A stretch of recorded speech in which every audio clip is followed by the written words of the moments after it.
For 2 short years, there was a pop-up haunted house attraction that opened every October. Unofficially called Ravenwood Manor, the name came from a tattered sign that looked like it had been bought from a discount Halloween store.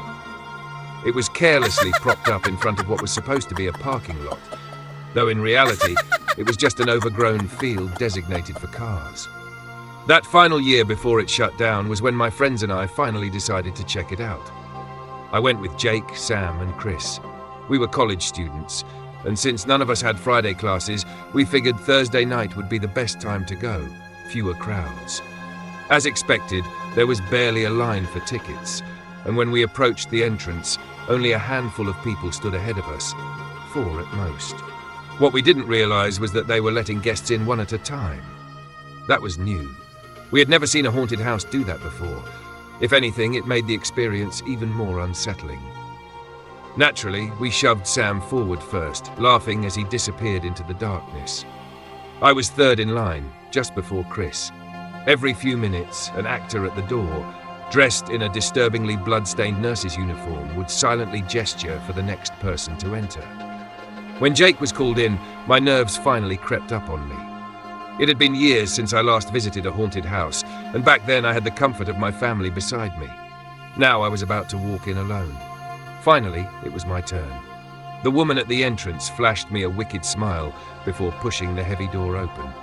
As soon as I stepped inside, the door slammed shut behind me, sealing me in a dimly lit nightmare. The attraction was designed to be disturbing. Scenes of mutilated bodies, grotesque surgical experiments, and eerily realistic props filled every room. Actors dressed as ghoulish creatures and deranged figures lurked in the shadows, waiting to lunge or reach through hidden openings in the walls. And every single time, without fail, I jumped in terror. I had just entered a dimly lit hallway connecting 2 rooms when I suddenly felt something brush against my back. My heart leapt into my throat as I sucked in a sharp breath. Spinning around, I spotted a tall figure lurking in the darkness. I let out a nervous chuckle, assuming it was another actor. But then, something unexpected happened. The figure didn't just try to scare me, he pushed me. At first, I played along, thinking it was part of the experience. But as the shoving became more forceful, a sinking feeling settled in my gut. Something was wrong. I wasn't sure how long I allowed myself to be guided through the darkness, but then I heard it. The unmistakable sound of a door clicking shut behind me. Silence. The distant echoes of other guests' screams were gone. No ambient horror music, no flickering lights, just nothing. I hesitated, bracing myself for the next scare. A loud sound, a monster lunging at me. Anything, but nothing came, and then I felt it. Hands, grabbing me. Not in a playful, haunted house way. Not like an actor reaching out for a quick scare. No, these hands were strong. Firm, gripping my arms and shoulders as if trying to hold me down. Panic exploded inside me. I ripped myself free, stumbling backward. "What the hell, man?" I shouted, my voice cutting through the darkness. No response. This version keeps your original story intact while slightly improving readability and intensity. Let me know if you'd like any tweaks. I stood frozen, my breathing ragged. "You're taking this too far," I snapped. "You can't touch people like that." Still, nothing. The silence stretched, unnerving, unnatural. I waited for something, an actor to move the scene along, a scripted jump scare, but nothing came. That's when I knew something was seriously wrong. Ignoring the haunted house's strict no phones policy, I fumbled into my pocket, pulling out my phone with shaking hands. As soon as I turned on the flashlight, the beam cut through the darkness, revealing a small, empty room. No props, no decorations, just plain walls and a concrete floor. And then I saw him. A man, not in costume, standing just a few feet away. His clothes were ordinary, but his expression was anything but. Wide eyes, unblinking, mouth slightly open as if he had been caught mid-thought. He didn't move. He just stared at me, his hands hanging limply at his sides. Every instinct screamed at me to get out. Without a second thought, I bolted. I shoved past him, bursting through the first door I found. It led to a long, narrow corridor lined with exposed pipes and electrical panels. I had no idea where I was, but I didn't care. I just needed to find an exit. I ran, my flashlight bouncing with every frantic step. At the end of the hallway, I spotted another door. Without hesitating, I threw myself against it and burst out into the night air. I was outside. Gasping, I spun around, disoriented. I was behind the haunted house, near the back of the property. My friends were nowhere in sight, but I didn't stop moving. I sprinted around the building until I reached the front. Jake, Sam, and Chris were waiting near the parking area, looking confused. "What the hell happened?" Jake asked, frowning. "We finished like 10 minutes ago. You never came out." I struggled to catch my breath. There was some guy," I stammered. "He wasn't part of the haunted house. He grabbed me. A voice suddenly cut through the night. "Hey!" We all turned. It was the woman from the entrance, still dressed in her bloodied nurse costume. "You're not supposed to have your phone out in the attraction," she snapped. I ignored her. "Who else works here?" I demanded. "Someone in there grabbed me. It wasn't part of the act." For a split second, so quick I almost missed it, her expression faltered. Then she crossed her arms. "There's no one in there except staff. You must have imagined it." "Bullshit." I didn't argue, I just turned to my friends. "Let's go." We left without another word. The haunted house never opened again. No official reason was given. But to this day I still wonder, who was that man? And more terrifyingly, what would have happened if I hadn't run? This keeps the tension high while making slight improvements for pacing and readability. Let me know if you'd like any tweaks. The night was crisp, the air thick, with the scent of damp leaves and autumn chill. Nathan and his friends had been talking about visiting the infamous Blackwood Manor for weeks. Every October, the sprawling estate was transformed into one of the most terrifying haunted house attractions in the state. It was said to be a labyrinth of horror, filled with professional actors, elaborate props, and enough jump scares to make even the bravest soul scream. Nathan had never been to a haunted house before. He wasn't the type to seek out fear for fun, but his friends, Jake, Sam, and Eric, insisted it would be an unforgettable experience. Besides, a few drinks beforehand would take the edge off. They pre-gamed at Jake's apartment, passing around a bottle of whiskey and sharing laughs before making their way to Blackwood Manor. The manor loomed before them like a gothic nightmare, its towering spires piercing the night sky. A long line of eager thrill-seekers stretched down the driveway, their nervous excitement palpable. After presenting their tickets, the group stepped through the grand oak doors and were instantly swallowed by the eerie darkness within.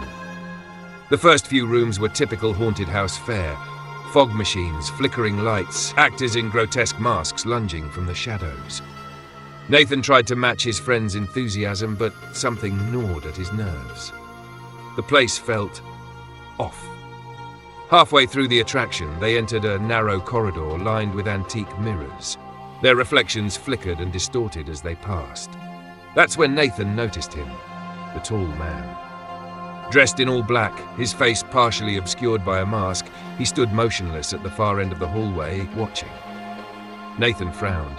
Unlike the other actors, this man didn't speak, didn't jump out with a rehearsed scream. He simply observed.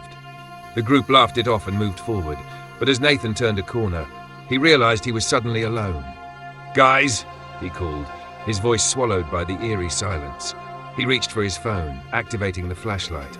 The beam of light caught movement, a shadow slipping through a doorway. Heart pounding, Nathan followed. He stepped into what appeared to be a storage room, cluttered with old props, mannequins, and janitorial supplies. And there, standing in the corner, was the tall man. This keeps the tension high and improves readability while maintaining the eerie atmosphere. The night was cold, and the streets were alive with the chatter of weekend revelers. Ethan and his friends had spent the evening at Logan's apartment, drinking and smoking to the point of giddy intoxication. Eventually, they called a cab to take them to the newest and most talked-about haunted attraction in the city, a labyrinth of horror that was supposedly unlike anything they had ever experienced. It was a 20-minute ride to the attraction, just enough time for Ethan to realize he was far more intoxicated than he had initially thought. As they arrived, the place was packed, the line stretching down the block. The neon sign flickered eerily above the entrance, casting an ominous glow on the gathering crowd. While waiting, they struck up a conversation with a group in front of them, laughing and sharing stories. Ethan was cross-faded, but he wasn't completely out of it. He remembered most of the events that followed with an unsettling clarity. As they finally reached the front of the line, a wave of nausea crept over him. He didn't say anything, though, not wanting to spoil the fun for his friends. The second they stepped inside, the chaos began. The air was thick with artificial fog, and flickering lights cast long, unnatural shadows. The screams of guests echoed through the halls, mixing with the deep, guttural growls of the actors in their grotesque costumes. The place was designed to disorient, and it was working. Ethan quickly realized he was not okay. The high had taken a dark turn, and his anxiety was starting to spiral. His breath came in short gasps, and every sudden movement, every eerie whisper, felt like a direct assault on his sanity. The actors, sensing his fear, zeroed in on him. One in particular, dressed in a tattered black cloak with hollow, soulless eyes, stepped into his path, getting inches from his face, hissing unintelligible words. Ethan tried to laugh it off, but the truth was, he was barely holding himself together. The haunted house seemed never-ending. Each new room brought fresh horrors, figures lunging from the darkness, grotesque faces appearing in mirrors, hands reaching from beneath the floorboards. But it was the next room that would change everything. This is already in English, so if you meant something else, let me know. The space was dimly lit with an eerie red glow, the walls adorned with peeling wallpaper and dark stains that looked unsettlingly like blood. At the center stood a tall man in a tattered suit and a top hat, barking incoherent orders at the guests, his voice raspy and guttural. But Ethan's attention wasn't on him. In the farthest corner of the room, barely illuminated by the flickering lights, stood a figure. No costume, no mask, just a man, and he was staring directly at Ethan. The world tilted on its axis as realization dawned. It was his uncle, the man who had tormented his childhood, the shadow that had haunted his past. Every hair on Ethan's body stood on end, and an uncontrollable guttural scream tore from his throat. The room fell silent. His friends, at first chuckling at his reaction, quickly sobered when they saw his face. "What's wrong?" one of them asked, gripping his arm. "It's him," Ethan whispered, pointing toward the corner. But there was no one there. His friends exchanged worried glances. "Ethan, there's nobody there." The actor, breaking character, asked if he was okay, but Ethan was far from okay. A full-blown panic attack took hold, his chest tightening, his vision swimming. He clutched his head, muttering that he needed to get out. Logan, understanding the severity of the situation, guided him to a side exit, leading him out into the cold night air, while the rest of their group stayed behind to finish the attraction. Sitting on the curb, Ethan tried to steady his breathing. Logan placed a reassuring hand on his back. "You smoke too much, man," he said gently. "That wasn't him. It couldn't be." Ethan barely heard him. His mind was unraveling, old memories clawing their way to the surface. His uncle had been a monster, a cruel figure who had left deep scars before vanishing from their lives. The thought that he might have hallucinated him was almost worse than the idea that he had actually been there. When their friends finally emerged, they found a nearby diner to try and lighten the mood. Ethan barely spoke, pushing food around his plate as his friends subtly avoided bringing up the incident. They didn't judge him, at least not openly, and for that he was grateful. But the fear still clung to him like a second skin. That night, Ethan went home earlier than the rest, his mind heavy with exhaustion and dread. He collapsed onto his bed, hoping that sleep would wipe away the lingering terror. But the nightmare came swiftly. The haunted house, the red glow, the figure in the corner. Only this time his uncle moved. He stepped forward, his expression twisted into a wicked grin. "Wake up, Ethan," he whispered, and Ethan did. His room was pitch black, the kind of darkness that pressed against his skin. His breath was ragged, his body slick with sweat. Then he saw it. Standing at the foot of his bed was the same figure from the haunted house, his uncle, towering over him, eyes wide, watching. Ethan opened his mouth to scream, but no sound came out. His body refused to move. He squeezed his eyes shut, willing the nightmare to end. When he finally dared to look again, the figure was gone. But the fear remained, settling deep into his bones, a reminder that some ghosts never truly disappear. This is already a well-written, chilling horror story. Did you want any refinements or modifications? A few agonizing seconds to process what I was seeing before sheer terror surged through me, forcing a scream from the pit of my stomach. My mother came rushing in, flipping the light switch on. As quickly as it had appeared, the figure vanished, leaving nothing but the pounding of my heart and the icy grip of fear in my veins. "I saw Dad!" I sobbed, clinging to my mother. It was the most horrifying night of my adult life. That was the night I decided to never touch any substances again. No weed, no heavy drinking, just the occasional glass of wine. And I swore off haunted house attractions forever. Or so I thought. During a particularly dull summer, I let my guard down. A friend of mine, Olivia, had been working at a historical ghost tour attraction in a small town upstate. She convinced me to join her, promising it would be fun just acting and scaring tourists. It sounded harmless enough, so I agreed. The job seemed simple. The town had a notorious legend about a woman named Eleanor Crane, a supposed witch who had been executed in the 1800s. My role was to play her ghost, appearing in select areas of the old, abandoned church where the tour would pass through. On my first night, I was given a tattered white gown and pale makeup to complete the look. The supervisor, Malcolm, led me to my designated spot, a wooden pillar in the church's nave where, according to legend, Eleanor had been shackled before her execution. I was to be loosely bound to the post with fake iron cuffs, calling out eerie warnings to the guests as they passed. "Don't worry, there will be staff nearby," Malcolm assured me, and there are short breaks between each tour group. Despite his reassurance, I felt a creeping unease settle over me as I stood there alone. The church's crumbling stone walls and dim candlelight created an atmosphere thick with an almost tangible energy. Hidden speakers played ghostly whispers and distant wails, adding to the ambience. The first few groups passed through uneventfully.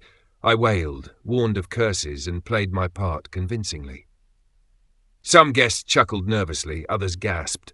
It was exactly what I had expected until I saw them.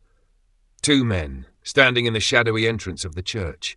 They weren't part of the group. They lingered behind, watching me. One of them was tall, his expression obscured by the dim lighting. The other was slightly shorter, but the way they both stared sent a chill down my spine. They didn't react to my performance, didn't even smirk like the others. They just watched. Then, as the tour guide ushered the group onward, the men turned and walked away. This is already a gripping and eerie story. Let me know if you need edits or enhancements.